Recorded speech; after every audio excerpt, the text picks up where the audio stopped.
258ویں رات۔ شہرزاد نے کہا، جب شہزادے نے کہا کہ میں لشکر کا معائنہ کیے بغیر ان سے مقابلہ نہ کروں گا، اور جب بادشاہ اسے لے کر لشکر کے معائنے کے لیے نکلا اور اس نے ان سے کہا کہ ایک جوان میری بیٹی سے شادی کرنا چاہتا ہے، تو شہرزاد نے بتایا کہ جب بادشاہ شہزادے کو لے کر معائنے کے لیے نکلا اور اس نے اپنے لشکر کو مخاطب کر کے کہا کہ ایک جوان میری بیٹی سے شادی کرنا چاہتا ہے اور اس کا دعویٰ ہے کہ وہ تنہا تمہیں مار کر نیچا دکھائے گا، اگرچہ تمہاری تعداد 1,00,000 بھی ہو تو اس کے آگے کم ہے، لہٰذا جب وہ تمہارے مقابلے میں آئے تو اسے بھالوں کی نوکوں اور تلواروں کی دھار پر لے لینا اور اس پر رحم بالکل مت کرنا اور اسے موقع مت دینا کہ وہ تم پر حاوی ہو جائے۔ اس کی مثال ایسی ہے کہ چھوٹا منہ اور بڑا نوالا۔ اس کے بعد شہزادے سے مخاطب ہو کر بادشاہ نے کہا کہ اے بیٹا، اب تو ان سے جو کہنا چاہتا ہے تجھے اجازت ہے۔ اب شہزادہ بادشاہ سے بولا کہ اے بادشاہ، تو نے میرے ساتھ ناانصافی کی ہے، میں ان سے اس حالت میں کیوں کر لڑ سکتا ہوں کہ میں پیدل ہوں اور وہ سوار؟ بادشاہ نے کہا کہ میں نے تجھے سوار ہونے کے لیے کہا تھا لیکن تو نہ مانا، تمام گھوڑے تیرے آگے حاضر ہیں، ان میں سے جو پسند ہو لے لے۔ شہزادے نے کہا کہ تیرے گھوڑوں میں سے مجھے کوئی پسند نہیں، میں سوار ہوں گا تو اپنے اس گھوڑے پر جو مجھے یہاں لایا ہے۔ بادشاہ نے کہا کہ تیرا گھوڑا کہاں ہے؟ اس نے جواب دیا، تیرے محل میں۔ بادشاہ نے پوچھا، میرے محل میں کس جگہ؟ اس نے کہا کہ چھت پر۔ بادشاہ نے کہا، یہ پہلی بے وقوفی والی بات ہے جو تو نے کی، بھلا گھوڑا چھت پر کس طرح ہو سکتا ہے؟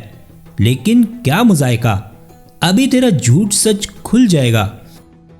بادشاہ نے اپنے ایک مصاحب سے مخاطب ہو کر کہا کہ میرے محل میں جا اور چھت پر جو چیز ہو اسے لے آ۔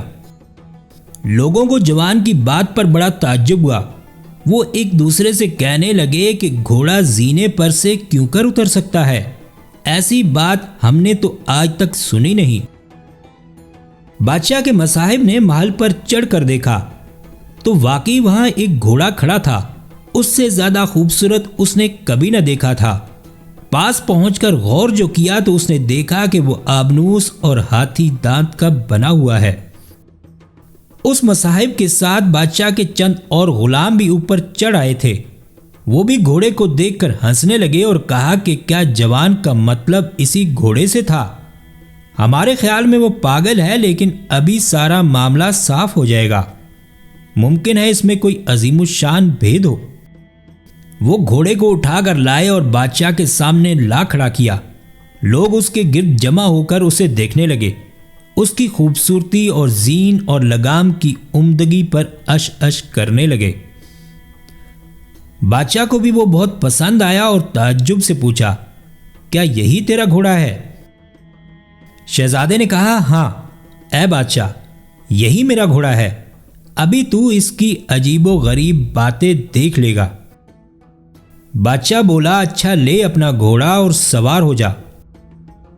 اس نے کہا کہ جب تک لشکر دور نہ ہٹ جائے میں اس پر سوار نہ ہوں گا۔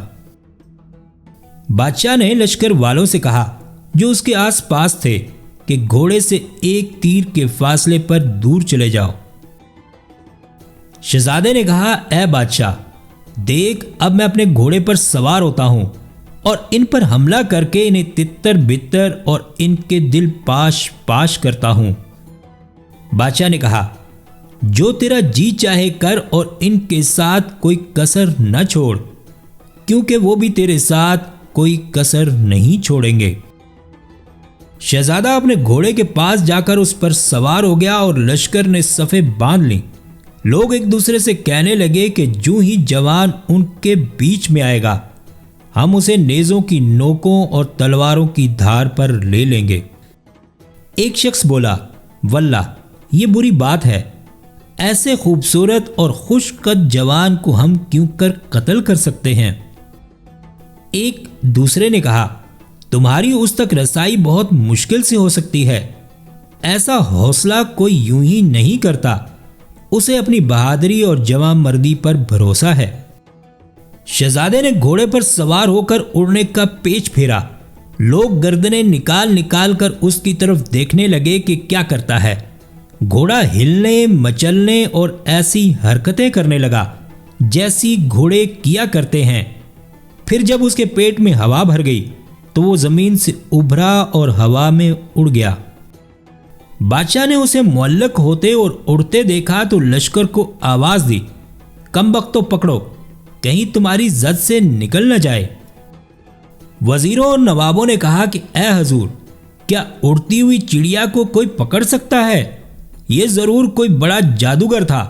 بڑا فضل ہوا خدا کا، شکر کر کے تجھے اس کے ہاتھ سے نجات ملی۔ شہزادے کی یہ حالت دیکھنے کے بعد بادشاہ اپنے محل میں گیا اور اپنی بیٹی سے سارا ماجرا بیان کیا جو اسے میدان میں شہزادے کے ساتھ پیش آیا تھا۔ شہزادی کو اس کی جدائی پر بڑا افسوس ہوا اور وہ اتنی سخت بیمار پڑی کہ تکیے سے سر نہ اٹھاتی تھی۔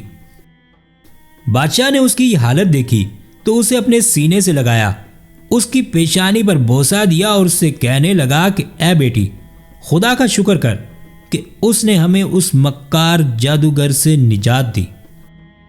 اس کے بعد اس نے شہزادے کا ماجرا پھر بیان کیا اور یہ کہ وہ کس طرح ہوا میں اڑ گیا، لیکن اس نے ایک بات بھی نہ سنی جو باپ نے کی تھی، بلکہ اور زیادہ رونے پیٹنے لگی اور اپنے سے عہد کیا کہ جب تک خدا اسے مجھ سے نہ ملا دے، نہ میں کھانا کھاؤں گی نہ پانی پیوں گی۔